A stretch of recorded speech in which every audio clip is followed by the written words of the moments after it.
Hello hi everyone అండి. మారుతి సాహితీ channel ప్రేక్షకులకు స్వాగతం సుస్వాగతం అండి. అంతా బాగున్నారా అండి? అంతా బాగున్నామండి.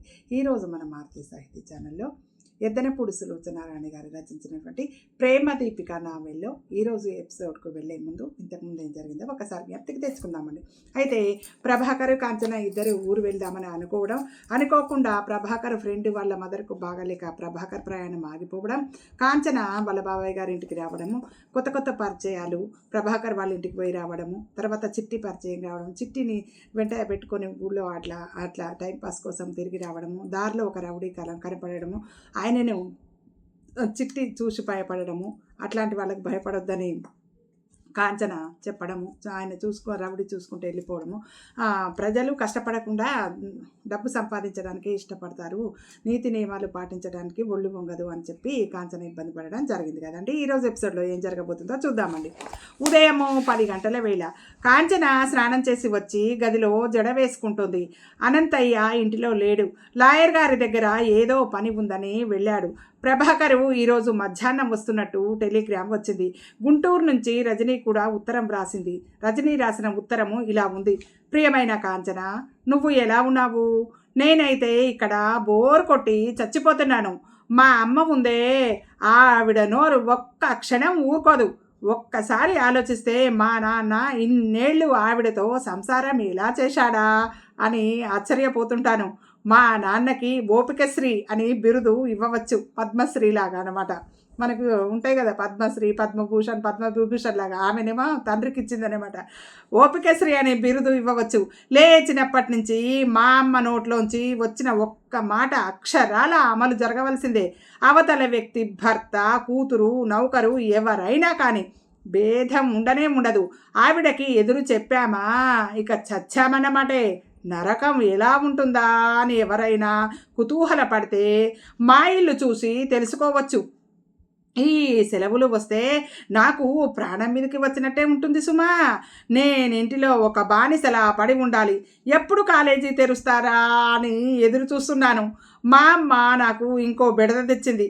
మా అమ్మ తమ్ముడు అంటే నాకు మామయ్య, ఆయనను నేను పెళ్లి చేసుకోవాలిట. ఈవిడ గారు మాట ఇచ్చేసిందట. నన్ను సంప్రదించాల్సిన పని కూడా తనకు లేదట. నేను నోరు మూసుకొని ఈ పెళ్ళి చేసుకోవాలిట. అదేమిటో కానీ నాకు ఊహ తెలిసినప్పటి నుంచి కష్టాలే. నేను కోరుకున్నవి ఏవి జరగవు, కానీ నేను ఊహించనివి వచ్చి నా మీద పడతాయి. సెలవుల్లో హాయిగా అమ్మా నాన్నల దగ్గర ఉందామని వస్తే నాకు ఈ పోరు మొదలైంది కాంచన.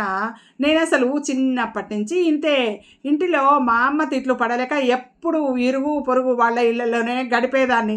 నీ విశేషాలేమిటి? మీ బాబాయ్ వాళ్ళ ఊరు ఎలా ఉంది?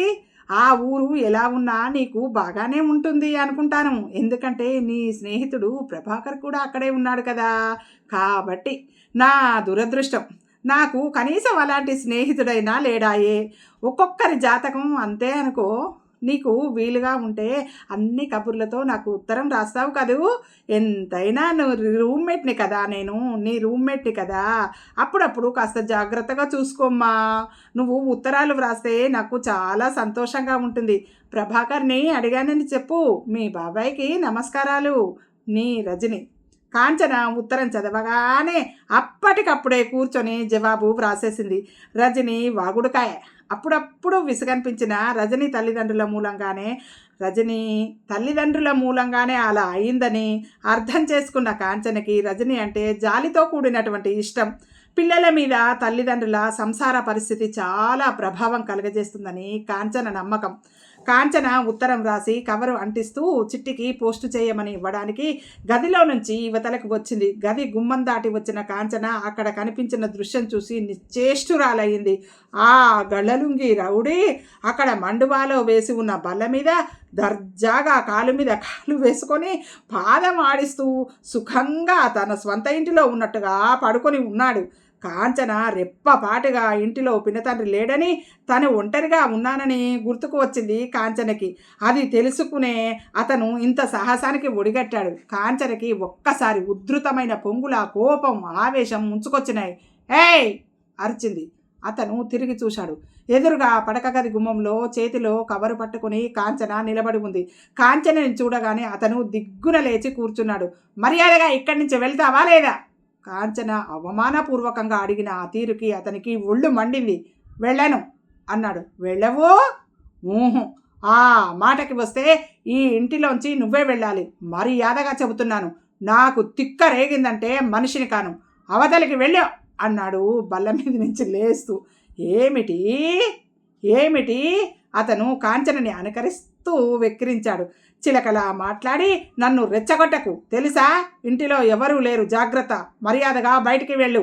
అతని మాటలు, అతని కావాలని చేస్తున్న అవమానం కాంచనని ఉక్కిరి బిక్కిరి చేసి నోట మాట రానంతగా అవమానపరిచాయి. నువ్వు నన్ను వెళ్ళమంటున్నావా, లేక నువ్వు నన్ను వెళ్ళగొడదామని అనుకుంటున్నావా? నువ్వు చిట్టి అక్కవో పిల్లవో అత్త కూతురివో నాకు తెలియదు. ఈ అనంతయ్య గారి ఇంట్లో నేనుండగా ఇంకెవరూ రావడానికి వీల్లేదు, తెలిసిందా? గదమాయించాడు. కాంచన నిర్ఘాంతపోయినట్టుగా బొమ్మలా నిలబడింది. బల్ల మీద నుంచి లేచిన అతను సరాసరి వంటింటి గుమ్మం వైపు వెళ్ళి దానికి గొళ్ళెం ఊడదీసి తలుపులు తీసుకొని లోపలికి వెళ్ళాడు. కాంచనలో చలనం వచ్చింది. అతను నేరుగా వంటింట్లోకి జొరబడుతున్నాడు. అక్కడ అల్మారాలో ఉదయం తలంటి పోసుకునే ముందు తీసిన గాజుల గొలుసు దాచింది. గాజులు గొలుసు రెండూ దాచింది. కాంచనకి కంగారు వేసింది. చప్పున ధైర్యం తెచ్చుకుంది. మెరుపుల ఆలోచన తళుక్కుమంది. వంటింటి గుమ్మం దగ్గరికి పరిగెత్తింది. అల్మారాలోంచి గ్లాసు తీస్తున్న అతను పాదాల చప్పుడుకి తిరిగి చూశాడు. కాంచన వచ్చి గబాల్న వంటింటి తలుపులు లాగి వేయబోతోంది. ఒక తలుపు వేసి రెండవది వేగంగా లాగేస్తుంది. అంతలో అతను మెరుపులా వచ్చాడు. కాంచన రెండవ తలుపు వేయకుండా కాలాడ్డం పెట్టేశాడు. కాంచన అతని కాలు మీద చేత్తో కొట్టింది, తన్నింది. అతన్ని లోపల పెట్టి తలుపులు వేసేయాలని కాంచన ఆమెకి ఆ పని సాధ్యం కానియకూడదని అతని ప్రాణాలకి తెగించినట్టుగా పెనుగులాడారు. ఆ ప్రయత్నంలో కాంచనే ఒంటింట్లోకి వచ్చేసింది. అతను రెండు చేతుల మధ్య బంధించి తాను బయటకు వెళ్ళి కాంచనని లోపల పెట్టి తలుపు వేయడానికి చూస్తున్నాడు. కాంచన చేతికి వంటింట్లో బల్ల మీద ఉన్న కంచు గ్లాసు అందింది. అది తీసుకొని బలంగా వేగంగా అతని ముఖం మీద కొట్టింది. ఈ ప్రమాదం గమనించి అతను గభాల్న ముఖం తిప్పుకోబోయాడు. ఆ గ్లాసు అతని నుదుటికి కొట్టుకుంది. అబ్బా అన్న అతను కాంచనని వదిలేశాడు.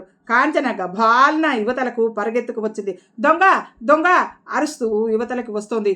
ఇంతలో అనంతయ్య గారు లోపలికి వచ్చారు. కాంచన వాలకం, ఆ పరుగులు, భీతావహం నిండిన ఆ ముఖం చూసి ఆయన భయపడిపోయారు. దొంగ ఎక్కడమ్మా, ఎక్కడా? చేతిలో గొడుగు అలాగే పట్టుకొని చెప్పులు విడవకుండానే లోపలికి పరిగెత్తుకొని వచ్చారు.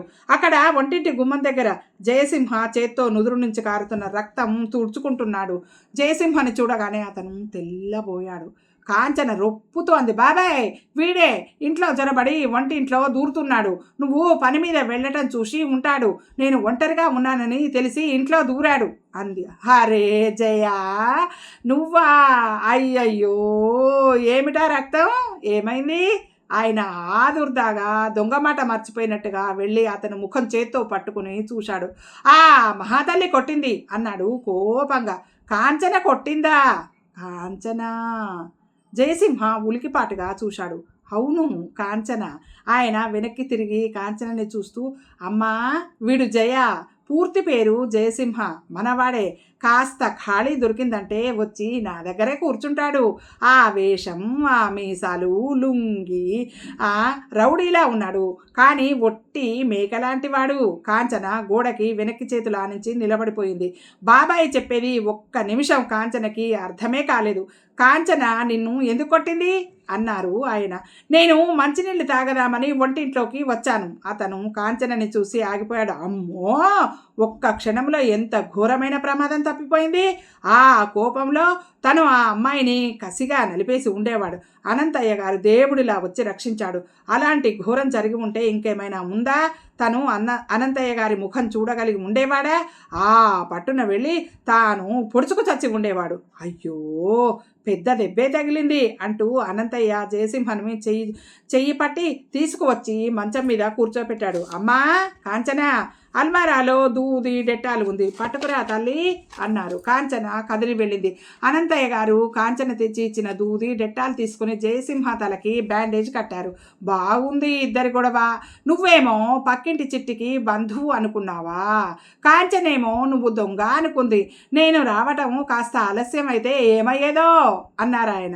కాంచనకి అనంతరామయ్య, జయసింహ కాంచన కోసం గదంతా ఎలా సర్దింది చెప్పారు. ఊరి నుంచి రాగానే నువ్వు ఎందుకు రాలేదు అడిగాడు అనంతయ్య.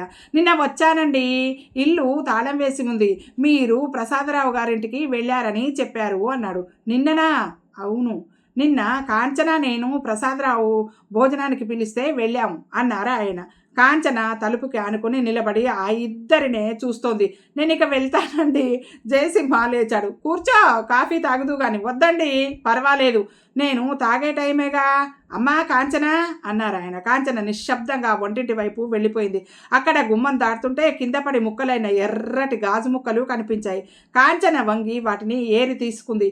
కాంచన వాటిని తీసుకువచ్చి కిటికీలో నుంచి పారేస్తుంటే జయసింహ చూశాడు. 10 నిమిషాల్లో కాంచన కాఫీ కలిపి తెచ్చింది. 2 గ్లాసులు అనంతయ్యకి ఇవ్వబోతుంటే ఆయన అతనికి ఒకటి ఇవ్వమ్మా అన్నారు. కాంచన గ్లాసు అటువైపుగా పట్టుకుంది. జయసింహ తలెత్తకుండా గ్లాస్ తీసుకున్నాడు. 10 నిమిషాల తర్వాత అతను వెళ్తానని లేచాడు. గ్లాసు కడిగి వంట ఇంటి గుమ్మం దగ్గర పెట్టి వచ్చాడు. అమ్మాయికి చెప్పి వెళ్ళు అన్నారు అనంతయ్య. అతను కాంచన వైపు తిరిగి కాంచన పాదాల దగ్గర ఉన్న నేలని చూస్తూ వెళ్తున్నానండి అని చెప్పాడు. అతను వెళ్ళిపోయాడు. అతను శాంతం వెళ్ళిపోయిన తర్వాత కాంచన గట్టిగా ఊపిరి పీలుస్తూ అమ్మయ్యా, ఎంత ప్రమాదం తప్పింది. అయినా బాబాయ్, నీ దగ్గర ఇలాంటి రౌడీ చనువుగా ఉంటాడంటే నేను ఊహించలేకపోయాను. అసలు ఇప్పుడు కళ్ళారా చూసి కూడా నమ్మలేకపోతున్నాను అనుకో అంది. జయ గురించేనా నువ్వనేది? వాడు ఆవేశం, భాష అలా ఉంటాడు కానీ చాలా మంచివాడమ్మా. ఒట్టి మేక లాంటి వాడనుకో.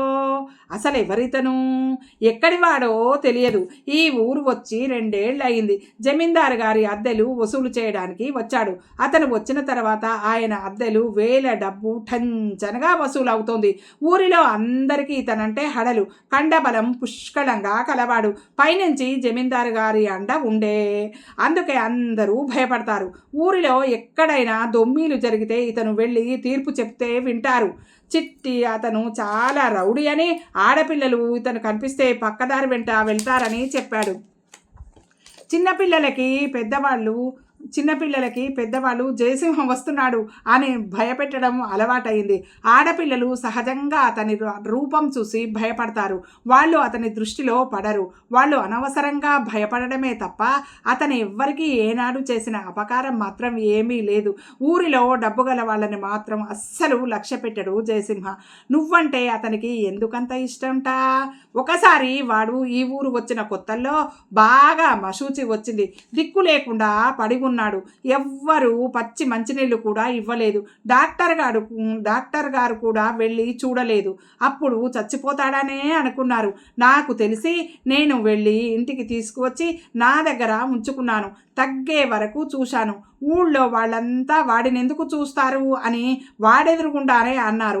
అయినా నేనెవ్వరి మాట వినలేదు. వాడికి తగ్గింది. అప్పటి నుంచి నేను ప్రాణం పోసినంతగా కృతజ్ఞతగా ఉంటాడు. పిచ్చి సన్యాసి, చాలా మంచివాడు. చదువు లేదు, వాడికే చదువు ఉంటేనా మంచి ఉద్యోగస్తుడయి జీవితంలో ఎంతో మంచి స్థాయికి వెళ్ళేవాడు అన్నారు ఆయన. కాంచన మొదట విసుగ్గా ఇష్టంగా వినడం మొదలుపెట్టినా చివరికి ఆసక్తిగా వినసాగింది. అనంతయ్య చెప్పారు, ఈ ఇంటిలో నేనున్నా లేకపోయినా చనువుగా తిరుగుతాడు. వాడు కళ్ళెదుట ఉంటే నన్ను ఏ పని చెయ్యనీయడు. ఈ ఇంటిలో వాడికి అరమరిక లేదు. అలాగా అంది కాంచన. ఆమె పెదవులు క్రమంగా చిరునవ్వుతో విచ్చుకున్నాయి. బాగుంది, నేను దొంగ అనుకున్నాను సుమా అంది కాంచన. గ్లాసులు తీసుకొని వంటింట్లోకి వస్తుంటే ఒక్క నిమిషం జయసింహ అక్కడ నిలబడినట్టే అనిపించింది. ఆ పెనుగులాట గుర్తుకు వచ్చింది. కాంచన భుజాలు చిన్నగా కదిల్చి ఆ భావం బలవంతాన వదిలించుకుంటూ లోపలికి వెళ్ళింది.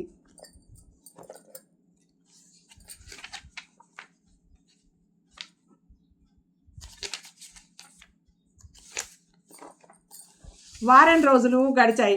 ప్రభాకరు ఊరి నుంచి వచ్చి 5-6 రోజులకు పైగానే అయింది. ప్రభాకరు, కాంచన ఇద్దరు రోజంతా కలిసే గడుపుతారు. అంటే అనంతరామయ్య ఇంట్లో లేకపోతే ప్రసాదరావు గారి ఇంట్లో ఉంటారు. ఇద్దరు టేప్ రికార్డర్స్ వింటూ పుస్తకాల గురించి మాట్లాడుతూ రాజకీయాల గురించి వాదిస్తూ తమ లోకంగా గడుపుతారు.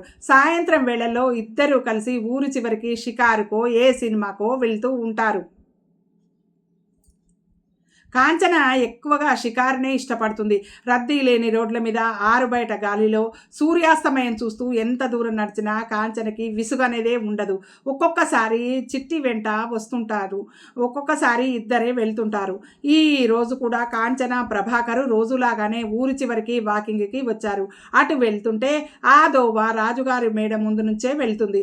ఎత్తుగా ఎన్నో కిటికీలతో రంగు వెలిసి పాడుబడినట్టుగా అడవి తీగలు అల్లుకున్న ఆ భవనం చూసేసరికి కుతూహలం కలిగించేటట్టే ఉంటుంది.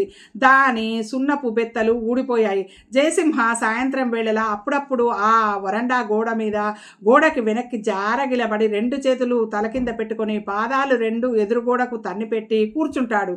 సాయం వేళ నీరెండ అతని మీద పడుతూ ఉంటుంది. అతను కళ్ళు మూసుకొని ఏదో ఆలోచనలో మునిగిపోయినట్టుగా తపోనిష్టలో ఉన్న మునికుమారుడిలా కదలిక లేకుండా కూర్చొని ఉంటాడు. కాంచన, ప్రభాకరు నడిచి వస్తున్నారు.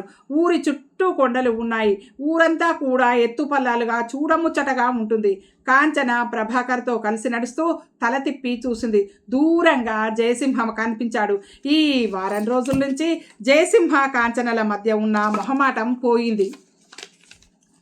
ఇద్దరూ చనువుగా అయ్యారు. మొదటి రోజున జరిగిన దుస్సంఘటనని మర్చిపోయేలా అనంతయ్య చేశాడు. జయసింహ అనంతయ్యతో మాట్లాడుతుండగా కాంచన వస్తే అతను గభాల్న అక్కడి నుంచి లేచి వెళ్ళబోతుంటే అనంతయ్య చేయి పట్టి ఆపేవాడు. కాంచన కూడా మొహమాటంగా ఉంటే ఆయన మందలించేవాడు. మాటి మాటికి మన జయ అని చెబుతూ ఆమె సంకోచం పోగొట్టసాగాడు అనంతయ్య. ఇద్దరి మధ్య మొహమాటం పోయింది. కాంచనకి జయసింహ మొహమాటం చూస్తే తమాషాగా అనిపించేది. అతన్ని ఏడిపించాలని ఆసక్తి కలిగేది. ఏదైనా టిఫిన్ పెడుతుంటే అతను వద్దంటే కాంచన ఆశ్చర్యం నటిస్తూ ఏమిటి సింహం సిగ్గుపడుతోంది అనేది. అతనికి చదువు రాదని తెలిసి జాలిపడేది. కాంచన పేపర్ చూస్తున్నప్పుడు అతను వస్తే కూర్చోమని పేపర్లో వార్తలు చదివి వినిపించేది. మనిషికి చదువు ఎంత ముఖ్యమో వివరించి చెప్పేది. బాబాయ్ దగ్గర చదువుకోమని ప్రోత్సహించేది. జయసింహతో చనువు పెరిగిన కొద్దీ అతన్ని గురించి బాబాయ్ చెప్పిన మాటల్లో ప్రతి అక్షరం అక్షరాల నిజమని తెలిసిపోసాగింది కాంచనకి. అతనికి లుంగి, ఆ కోరమీసం, చురుకైన చూపులు చూసిన వాళ్ళకి అతను పెద్ద రౌడీ అనే నమ్మకాన్ని గాఢంగా ఏర్పరుస్తున్నాయి. కానీ అతనితో కాస్త బాగా పరిచయం ఏర్పడితే ఆ కూరమీసం వెనుక, ఆ చురుకైన చూపుల వెనుక ఒక మానవత్వం, మూర్తీభవించిన మనసు ఉందని అర్థం కాకపోదు. అతను అనంతయ్య గారి దగ్గర మచ్చిక అయిన పులిలా ఉంటాడు. కాంచనకి కూడా అనంతయ్యకి లాగానే అతనంటే అభిమానం కలగసాగింది. కాంచనకి అతన్ని ఏడిపించడం అంటే చాలా సరదా. కాంచనకి కలిగే ఆ సరదాని అతడు సంతోషంగా భరిస్తాడు. అతను చదువు సంస్కారం ఎరగనివాడు, ఆమె చదువుల సరస్వతి. వారిద్దరి మధ్య సంభాషణ చూసేసరికి కూడా వినేవారికి వినోదంగానే ఉంటుంది. ఆ ఇద్దరి ప్రసంగం విని అనంతయ్య గారు నవ్వుకుంటారు. ఒక్కోసారి కాంచనతో నువ్వైనా వాడికి చదువు ధ్యాస కలిగేలా చేయమ్మా, చదువుకోమని చెప్పు అనేవాడు. ఆయన ఎంతమందికో బడుద్ధాయిలు అనేవారికి చదువు నేర్పేవాడు. అక్షరం ముక్కరాదు అని తీర్మానించిన వారిని ఆయన పరీక్షలకి కూర్చోబెట్టి ఫస్ట్ క్లాస్లో పాస్ అయ్యేలా చేశాడు. కానీ జయసింహకి చదువు అంటే సుతరాము గిట్టదు. ఆ పేరెత్తితే అక్కడి నుంచి లేచి వెళ్ళిపోతాడు. ఇంత వయసు వచ్చిన తర్వాత నాకిప్పుడేం చదవండి అంటాడు. అనంతయ్య గారి జీవితంలో ఇది తీరని కోరికగానే మిగిలినట్టు అయిపోయింది. ప్రభాకర్తో కలిసి కబుర్లు చెబుతూ నడిచి వస్తున్న కాంచన జమీందారు గారి భవనం వైపు తలెత్తి చూసింది. అక్కడ తపోనిష్టలో ఉన్నట్టుగా జయసింహ కళ్ళు మూసుకొని చేతులు వెనక్కి తల కింద పెట్టుకొని 2 కాళ్ళు ఎదురుగోడకి తన్ని పెట్టి కూర్చొని కనిపించాడు. జయా, కాంచన గట్టిగా పిలిచింది. జయసింహ ఉలికిపాటుగా కళ్ళు తెరిచాడు. జయా మళ్ళీ వినిపించింది. ఆ పిలుపు 1000 వేణువుల నాదంలా ఉంది. అతను తిరిగి చూశాడు. దూరంగా దిగువన కాంచన నిలబడి ఉంది. పక్కన ప్రభాకర్ నిలబడి ఉన్నాడు. జయసింహ ఇటు తిరిగి చూడగానే కాంచన చేయెత్తి ఊపింది. జయసింహ కూడా అప్రయత్నంగా చేయెత్తి ఊపాడు. సింహం ఏం చేస్తోంది? నిద్రపోతోందా? కాంచన బిగ్గరగా అని కిలకిలా నవ్వింది. మేలుకొని కలలు కంటోంది అన్నాడు జయసింహ. నిజంగానా? కాంచన బిగ్గరగా అంటున్న మాటలు అతను నిశ్శబ్దంగా ఉన్న ఆ పరిసరాల్లో చిత్రంగా ప్రతిధ్వనిస్తున్నాయి. ఆ శబ్దం మహావినసొంపుగా ఉంది. కాంచనకి కూడా అది సరదాగా ఉంది. అందుకే మాట్లాడుతోంది. నీరెండలో పచ్చని చెట్ల దిగువన నిలబడి ఆకుపచ్చ చీరలో వనకన్యలా మెరిసిపోతున్న కాంచననే చూస్తున్నాడు జయసింహ. మొండి గోడ మీద చేతులు ఆనించి చూస్తున్న జయసింహ కాంచనకి ఒక్క నిమిషం ఎంతో చూడముచ్చటగా అనిపించాడు. అక్కడికి వెళ్దామా మనం కూడా? అక్కడి నుంచి చూస్తే ఊరు చాలా బాగా కనిపిస్తుంది అన్నాడు ప్రభాకర్. పద అంది కాంచన. జయసింహ కదిలి రాబోతుంటే అక్కడే ఉండు అన్నట్టు చేతితో సైగ చేసింది. జయసింహ ఆగిపోయాడు. కాంచన, ప్రభాకర్ ప్రహరీ గోడ ఒక చోట పడిపోయిన చోట నుంచి దాటి లోపలికి వచ్చారు. కాంచన అది దాటుతుంటే చీర బంధాలు పడబోయింది. జాగ్రత్త! ప్రభాకరు చప్పున పట్టుకున్నాడు. కాంచన చెయ్యి పట్టుకుని జాగ్రత్తగా దాటించాడు. పైన వరండాలో పిట్టగోడ మీద చేతులు ఆనించి ముందుకు తొంగి చూస్తున్న జయసింహ వారిద్దరిని చూస్తున్నాడు. కాంచనకి ఆసరా ఇస్తున్న అతన్ని చూస్తుంటే ఒక్క నిమిషం అతని గుండెల్లో ఈర్ష్య అనేది రెపరెపలాడింది. కానీ అది క్షణికం మాత్రమే. అతను ప్రభాకర్ వచ్చినప్పటి నుంచి వారిద్దరూ కలిసి గడపటం చూస్తూనే ఉన్నాడు. కాంచన, ప్రభాకరు మెట్లెక్కి పైకి వచ్చారు. జయసింహ పక్కకు జరిగి నిలబడ్డాడు. ఊరు చుట్టూ చాలా దూరం వరకు కనిపిస్తోంది. సాయంకాలపు నీరెండలో ఊరు చివర ఉన్న పచ్చటి పొలాలు, దూరంగా వలయాకారంగా ఉన్న కొండలు చాలా అద్భుతంగా మనసుని రసమయ ప్రపంచంలో ఓలలాడిస్తున్నట్టుగానే ఉన్నాయి. దూరంగా ఉన్న ఆ చెట్ల మీద నుంచి చల్లటి గాలి అలలుగా తేలివచ్చి వారిని తాకుతోంది. కాంచన కట్టుకున్న ఆకుపచ్చ కాశ్మీర్ సిల్క్ శారీ గాలికి రెపరెపలాడుతోంది. నుదుటి మీద ముంగురులు పడి నాట్యం చేస్తూ గాలితో కలిసి నాట్యం చేస్తున్నాయా అన్నట్టు ఉన్నాయి. ఒక చేత్తో జుట్టు పైకి తోసుకుంటూ ఒక చేత్తో ఎగిరిపోతున్న పైటను బిగించి పట్టుకుంటూ నిలబడింది కాంచన అవస్థని గమనించిన ప్రభాకర్, ఇక వెళదామా అన్నాడు. అంది కాంచన. ఇద్దరు వెనక్కి తిరిగి వరండా చివరంటా నడిచారు. జయసింహ వారి వెనకే ఒక్క అడుగు దూరంలో చేతులు వెనక్కి పెట్టుకొని వస్తున్నాడు. ఈ ఇంటి యజమాని ఏమయ్యాడు? అసలు యజమాని చచ్చిపోయాడు. దాయాదులు ఈ ఆస్తి కోసం దావా వేసుకున్నారు. ప్రస్తుతం ఇదంతా ఒక లాయరు ఆధీనంలో ఉన్నది ప్రభాకర్ చెప్పాడు. జయసింహ వెనక నుంచి ప్రభాకర్నే చూస్తున్నాడు.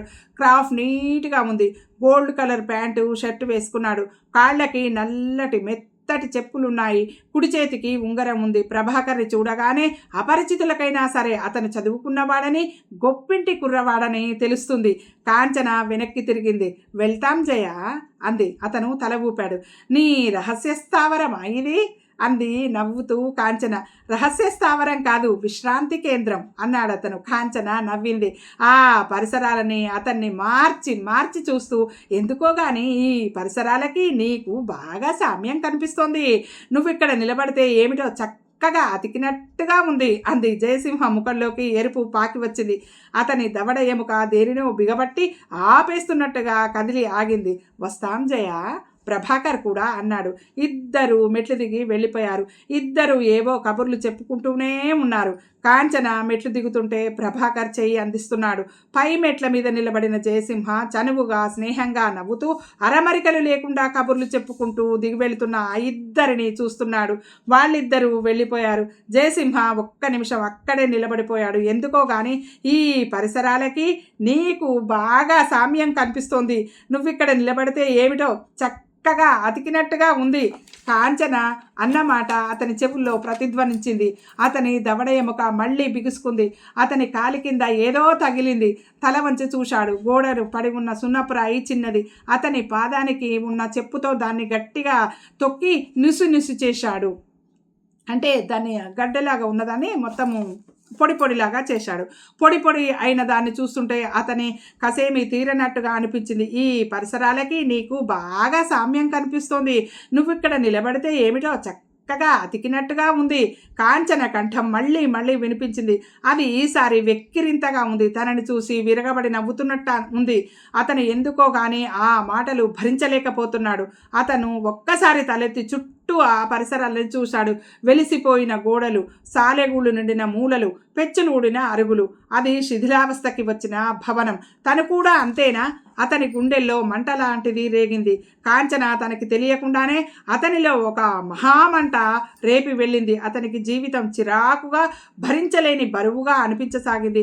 మనసు కోపోద్రిక్తంగా అయింది. ఎవరి మీదో కసి. అతని గుప్పెళ్ళు బిగుసుకున్నాయి. అతను వెంటనే గబగబా పెద్ద అంగలతో కొండ మీద నుంచి దుముకుతూ పులిలా చెంగున అతి తేలికగా దిగుతూ ఆ చెట్లన్నీ దిగి ఆ వీధిలో ఉన్న సారా దుకాణంలో జొరబడ్డాడు. ఆ దుకాణం యజమాని అతను చూడగానే దండం బాబు అని నమస్కరించే, ఒరే ఎవర్రా, జయసింహ గారికి ఏం కావాలో చూడు అని కేక పెట్టాడు. గంట తర్వాత అతను షాపు నుంచి బయటికి వచ్చాడు. అతని శరీరం తూలుతోంది. చూపు స్థిరంగా నిలబడటం లేదు. నాలిక మొద్దుగా ఉంది. మనసులో ఆలోచన అనేదే లేదు. అతను మెల్లగా కాళ్ళీడ్చుకుంటున్నట్టుగా మళ్ళా భవనంలో జొరబడి అంతక్రితం కూర్చున్న వరండాలోకి వచ్చాడు. ఇప్పుడు హాయిగా ఉంది అనుకున్నాడు. ఆకాశంలో నక్షత్రాల కేసి చూస్తూ, నా బంధువులారా, నా ఆప్తమిత్రులారా, నాకు నిద్ర వస్తోంది, గుడ్ నైట్ అన్నాడు. మరుక్షణంలో అతను అక్కడే కింద పడుకొని నిద్రపోయాడు. ఇంతలో ఒక కుక్క పిల్ల అక్కడికి వచ్చింది. అతన్ని వాసన చూసింది. తర్వాత అతని దగ్గరలో ముడుచుకుని పడుకుంది. ఆ రాత్రివేళ ఆ నిశ్శబ్దంలో దెయ్యాలు తిరుగాడేట్టుగా భీతి కల్పించేట్టున్న ఆ పాడుబడ్డ భవనంలో పైన వరండాలో కింద బోర్లా పడుకొని భూమికి చెంప ఆనించి హాయిగా నిద్రపోయాడు అతను. ఎవరు? జయసింహ. ఇది ఈరోజు ఎపిసోడ్ అండి. ఈ ఎపిసోడ్ మీకు నచ్చినట్టయితే లైక్ చేయండి, షేర్ చేయండి, మన మారుతి సాహితీ ఛానల్ని సబ్స్క్రైబ్ చేయండి. మీ అందరి ఆదరాభిమానాలు, ప్రేమ, మీ లైక్లు, మీ షేర్లు, మీ కామెంట్లు మన మారుతి సాహితీ ఛానల్కి ఎప్పటికీ కావాలండి. మనందరం ఆనందంగా, ఆరోగ్యంగా, సుఖంగా, సంతోషంగా ఎల్లవెళ్ళలా ఉండాలని మనస్ఫూర్తిగా కోరుకుంటూ మళ్ళీ డే ఆఫ్టర్ టుమారో మళ్ళీ నెక్స్ట్ ఎపిసోడ్లో మళ్ళీ కలుసుకుందామండి. ఉంటానండి. మీ మారుతి సాహితీ ఛానల్.